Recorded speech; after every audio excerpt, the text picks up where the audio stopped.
Nous voici devant l'hostal des Carcassonnes, tel qu'il était au XIIIe siècle. L'entrée principale est située sur le côté. Après une série de 4 magasins, on accède par un couloir voûté à la loge en croisée d'ogives. Celle-ci s'ouvre sur une cour intérieure avec puits. Un escalier se présente à nous, il mène directement à la grande salle du premier. Dans cette première reconstitution, seuls les éléments du décor attestés par l'archéologie sont représentés. Ainsi, les étoiles au plafond de la salle de réception. Mais la découverte et la restauration de vestiges conservés dans un angle du plafond de la grande chambre nous a permis une reconstitution complète. En répétant toutefois les motifs connus de la frise qui relate les aventures de Saint-Eustache, patron des drapiers. On peut imaginer qu'autour des années 1300, Jacques de Carcassonne, riche banquier et consul de la ville, a lui-même regardé ce décor devant la cheminée de sa grande chambre. L'hostal des Carcassonnes dresse fièrement sa tour au-dessus du quartier des marchés. Transformé en hôtel particulier au XVIIe siècle, sa façade garde des cicatrices qui nous révèlent son aspect médiéval.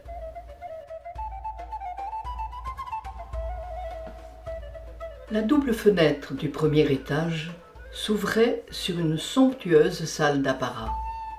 Les vestiges qui nous intéressent se situaient dans une chambre derrière l'autre fenêtre. Pour bien comprendre sa position, supprimons virtuellement les maisons attenantes et l'un des murs porteurs de l'hostal. Voici les vestiges de la peinture murale qui ornait cette pièce dont le plafond s'élevait à plus de 5 mètres.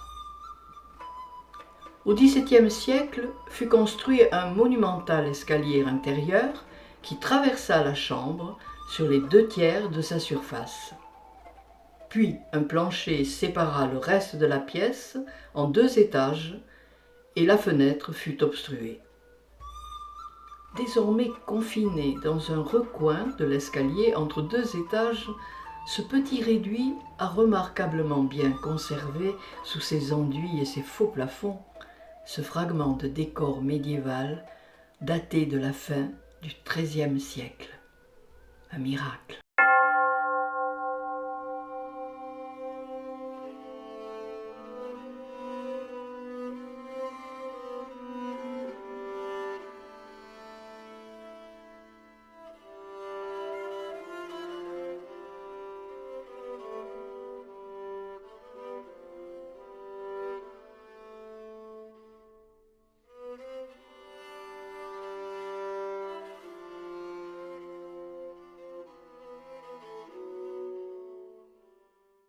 On nous avait demandé de faire une étude, c'était les animateurs du foyer des jeunes travailleurs qui nous avaient demandé de voir si on pouvait faire une plaquette sur la maison.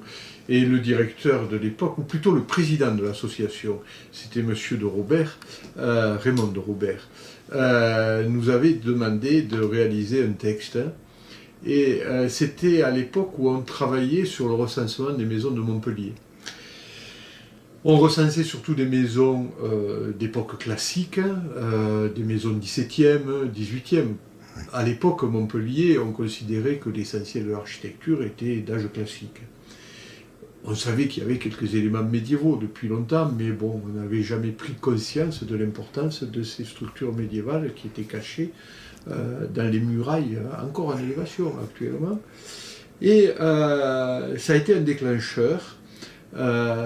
Parce que j'ai repris la notice avec mon collègue Bernard Sournia, j'ai repris la notice que l'on avait sur cette maison, le foyer des jeunes travailleurs. C'était une maison, on a découvert qu'elle avait été construite, ou plutôt reconstruite, réaménagée dans les années 1660, c'est-à-dire en 1661.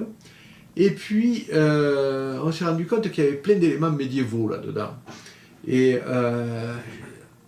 en poussant plus loin notre enquête, nous avons découvert qu'il y avait eu une vente en 1660 et que cette vente avait été suivie d'une expertise de l'immeuble. C'est-à-dire que pour éviter tout conflit entre le propriétaire vendeur et l'acquéreur, on a voulu estimer la maison et son état.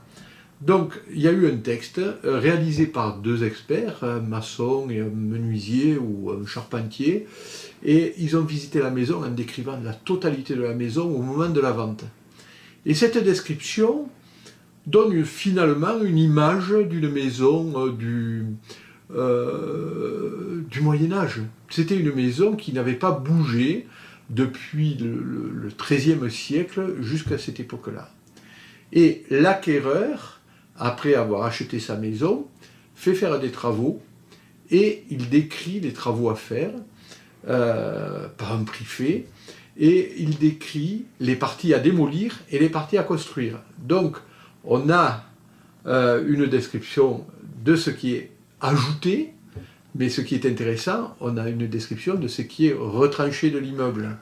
Donc ça nous a permis de pouvoir faire un dessin, une restitution idéale de la maison avant les travaux. Et on a eu la surprise de découvrir une maison médiévale, une maison, et finalement l'immeuble qu'on appelait à l'époque l'hôtel de Gaillon, parce que c'était le propriétaire constructeur, le gars qui réaménage la maison dans les années 60,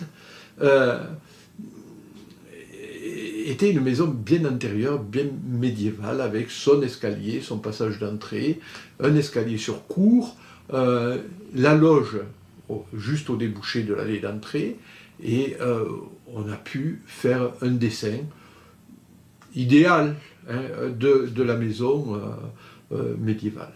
Finalement, l'hôtel de Gaillon est devenu notre pierre de Rosette, l'équivalent de notre pierre de Rosette, pour pouvoir restituer les maisons des grands marchands de Montpellier.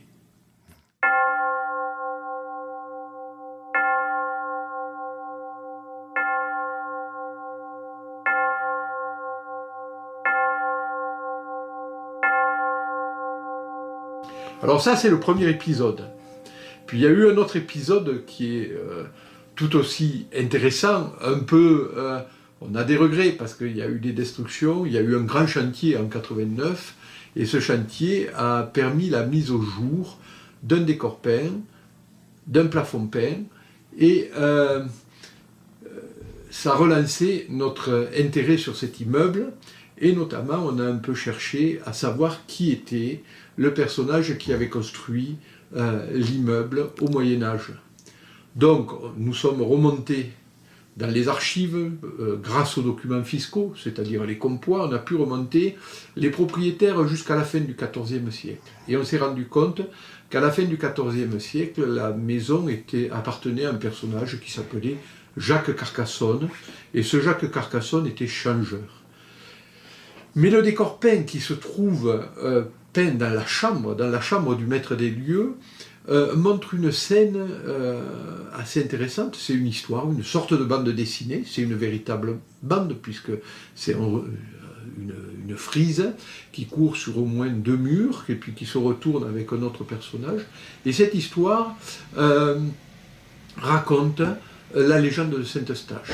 Alors Saint-Eustache, ce n'est pas banal parce que Saint-Eustache est le patron des drapiers. Or, la fortune de Montpellier au Moyen-Âge s'est fondée sur le commerce des draps et des draps rouges. Et la maison se trouve rue Draperie Rouge. Donc c'est quand même un faisceau d'indices considérable. Donc on a cherché un peu à savoir qui était ce Jacques Carcassonne. On s'est rendu compte que c'était un personnage fort important. Il a été consul de la ville. Il a offert un retable d'argent à Notre-Dame-des-Tables, l'église qui était juste voisine, puisqu'elle se trouvait sur la place Notre-Dame-des-Tables. Et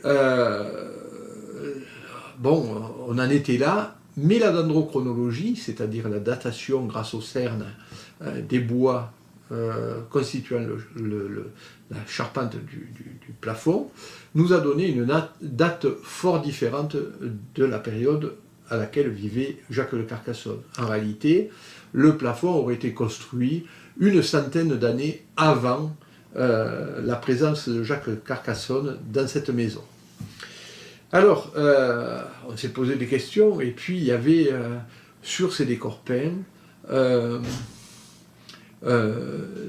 des blasons avec des cloches. Et ces blasons avec des cloches, pour nous, on a considéré que c'était des armes parlantes.